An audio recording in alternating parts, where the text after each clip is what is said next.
Hey traders, Mike Katz with 7 Points Capital, and here we were today, Monday. Market was kind of quiet, so we had quite a bit of up days in a row on the SPY, and then today we gapped up a little bit and faded. So looking at the market, we had gapped up early on and then just faded and looked like a lot of sideways, a lot of chop, no real follow through either way. And the nice thing is we were not expecting a whole lot of follow through. Volume was low, and it was really not a whole lot going on as far as the general market. So there were a couple of names that were in play. I came in, I had a plan to trade SOLY. This one, they had some data come out on Friday and today, and it's been on my radar, and I hadn't traded it thinking that I could sell the news once, on Monday whenever the news comes out. That's probably going to be safe. I don't like selling. I don't like trading before big headlines. So the plan today was to come in and to sell, and I was really hoping for a ramp to 20, and then I could risk off of 21, 22, but ramp to 20 never came, so I had to fill down in as you could see here, and chase it down to 19.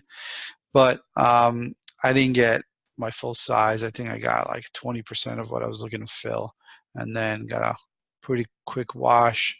So a little disappointed there, but it was still a nice gain. It would have been a monster trade had I gotten full size off.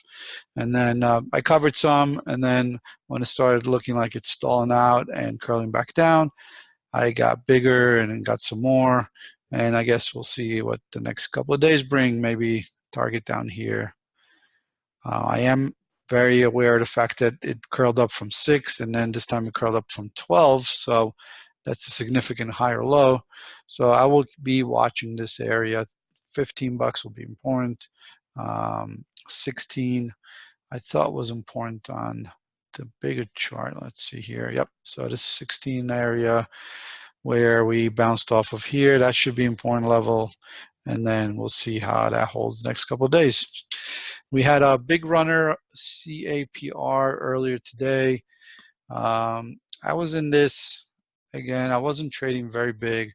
Early on, I felt that, so when I did some research, I saw the shelf, and I was under the impression that it was in effect, so I was wrong with that. And it basically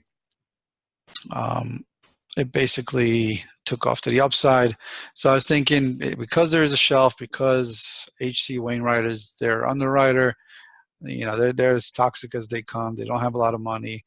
It's a small float, I think 2 million shares. So I was really careful with this. But I was just thinking, if I could find spots where I know the shorts could be stuck, or it looks like it's perking up, then I could get in and get out, try to capitalize on the long side and spots and get out. And I didn't want to overstay because of the shelf. But later, one of the I got a message on Twitter from someone saying that, hey, you realize this is not in effect, and so that was a really good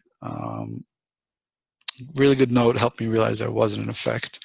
So here I was just getting in, getting out, in, out, and let's see. Same here, got in, and then it failed, no follow through, so I got out. And then here, when it was flagging, I thought this is really setting up for a huge ramp to the upside, but it just 850 every time it would come up here, would just fail. And I guess it just had no power up there. So I got long, and then I got out. And then here again, I felt like I was shaking out. It looked like it was going to break down here, so I got out. But then when it reclaimed and started grinding back up, I got back in. But I had to stop in there at 789, 790, somewhere around there, which saved me here, because even though I got slipped to 780, it got me out. And then this thing flushed really hard. And had I not had to stop in there, I probably would not have been able to get this fill, because I wasn't watching it as closely. So when I got stopped out here, and then I try to get short. I try to get short here. I got a piece, and then it halted. And then when it went to halt resume, I got bigger, had it reclaim, had it started to grind back up, I was going to, get out, maybe 750, somewhere around there. But the fact that it couldn't grind back up and just went sideways and drifted lower, I got much bigger here. And I covered into a nice wash into $6 level. Covered some more here as it was curling back up. And then didn't do anything else here. And then covered some more when it looked like it reclaimed 6. And then when it couldn't hold 6, looked like it was going back down, I put some more back on. So I guess I still have this on. I haven't decided if I'm taking this home just yet. If it looks like it's curling back up, I wanted it to see hold below 6 for me to really take the full position home. So probably when I get back to my desk now, I will trim at least some, because it looks like it is grinding back up, and then maybe look at it here tomorrow at this level. It looks like most of the volume, let's look at the volume profile real quick. Most of the volume in this symbol is between 670 is a big volume node, and then $8 area is a big volume node. So I think this could be some good resistance for me to focus on tomorrow.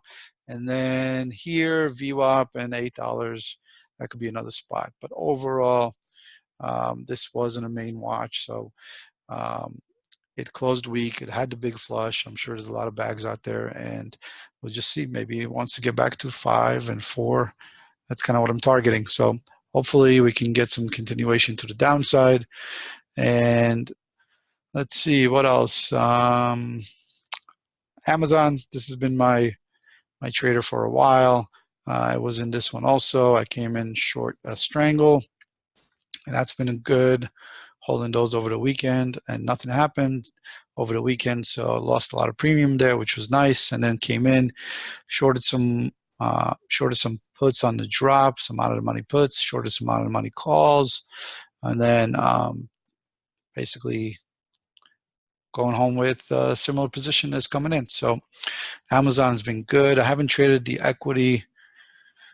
At least I don't think I did. Didn't do any hedging with the equity today, mostly with options.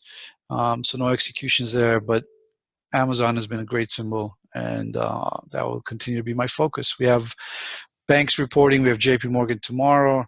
Earnings season is starting off, and then we have Netflix on Wednesday. So really excited about earnings season, and hopefully we kick some butt. Thanks for watching. Hit the subscribe button and give us the thumbs up. Thanks for watching. My Katz.